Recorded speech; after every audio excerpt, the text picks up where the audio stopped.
नए साल के आगाज में बर्तानिया में पब्लिक ट्रांसपोर्ट पर सफ़र करने वालों के लिए अहम खबर है।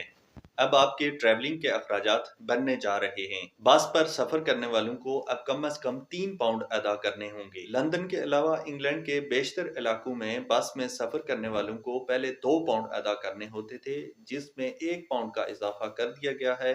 अब आपको सफ़र करने के लिए 3 पाउंड अदा करने होंगे। बीबीसी रिपोर्ट के मुताबिक लंदन में पहले आप पब्लिक ट्रांसपोर्ट पर 2 पाउंड देकर सफ़र करते थे, अब उसको बढ़ाकर 3 पाउंड कर दिया गया है, जिस पर अवामी मुहिम चलाने वाले ग्रुपों ने इसे 2025 का महंगा आगाज करार दिया है। किराए की यह हद 2022 में हुकूमत ने महंगाई के असरात को कम करने के लिए मुतारफ करवाई थी, मगर अब महकमा ट्रांसपोर्ट का कहना है कि इस इजाफी रकम से देही इलाकों में और कस्बों में बस सर्विस की माली मामनत की जाएगी। ये 3 पाउंड की हद 2025 के आखिर तक नाफिज रहेगी। बर्तानिया में बसें सबसे ज्यादा इस्तेमाल होने वाली अवामी ट्रांसपोर्ट हैं, लेकिन हालिया बरसों में माली मुश्किलात की वजह से हजारों बस सर्विसेज को बंद कर दिया गया है।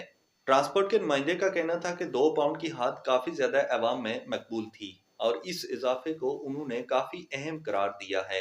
उन्होंने हुकूमत से मुतालबा किया कि इस तरह किराया बढ़ाने से कुछ नहीं होगा, बल्कि इसका मुस्तकिल हल ढूंढा जाए। बीबीसी नुमाइंदे ने जब आम मुसाफिरों से बात करने की कोशिश की तो उन्होंने इस इजाफे के बारे में ये कहा कि इस इजाफे से कई अफराद को मुश्किलात का सामना करना पड़ेगा, मसलन वो लोग जो कम आमदनी वाले हैं या वो लोग जो बेरोजगार हैं। कई इलाकों में हुकूमत की तरफ से सब्सिडी दी जा रही है, जिसके बाद ये हद 2 पाउंड ही रहेगी, लेकिन बाज इलाकों में इसको बढ़ाकर 3 पाउंड कर दिया गया है। ट्रांसपोर्ट मिनिस्टर ने बीबीसी के नुमाइंदे से बात करते हुए बताया कि बसें अवाम के लिए नागुज़ीर हैं और हुकूमत इस बात पर यकीन दहानी करवा रही है कि वो बसों की सर्विसेज को मजीद बेहतर बना रही है और अवाम के लिए वो सस्ती सफरी सहूलत बन रही हैं।